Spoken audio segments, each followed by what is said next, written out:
আমার কাছে কালকেই আসছে ওয়ার্ল্ডের নাম্বার 1 পার্সনরা, ক্যামেরাম্যান। মনে আছে যে আফগান ওয়ারে একটা মেয়ের ছবি ফেমাস হয়ে গেছিল,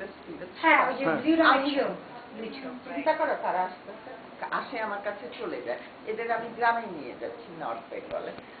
এখন আমি ধরো ও ঢাকার থেকে কলকাতায় যাবে কাজ করতে, আইদার এক্সপিরিয়েন্স কিংবা পয়সা পাচ্ছে, এখানে কাজ পাচ্ছে না।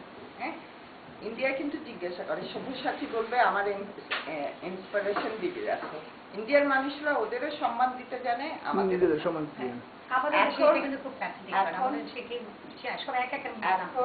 ও গিয়ে তো ইন্ডিয়ার কিছু জিনিস আছে সেটার উপর মাতুপুরি করতে পারবে না। এরা গিয়ে জামদানির উপর মাতুপুরি করে। জামদানি গ্রামটা একটা রাস্তার বাচ্চাও আমাকে চিনে, আমাকে যখন বলে আপা এটা, আমাকে ধরে দুটো থাপ্পড় লাগায় দাও ওই ওরা কেমন করে আমাদের থেকে করতে পারে।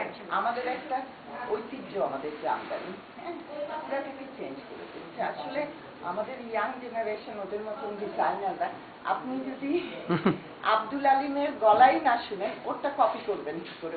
ওদের তো গ্রামে পাঠায় না, শহরে বসে কাজ হয় না। যতই বলুক দেশীয় জিনিস, সবগুলি শহরেই বসে থাকে, সব বুটিকের মালিক শহরেই বসে থাকে।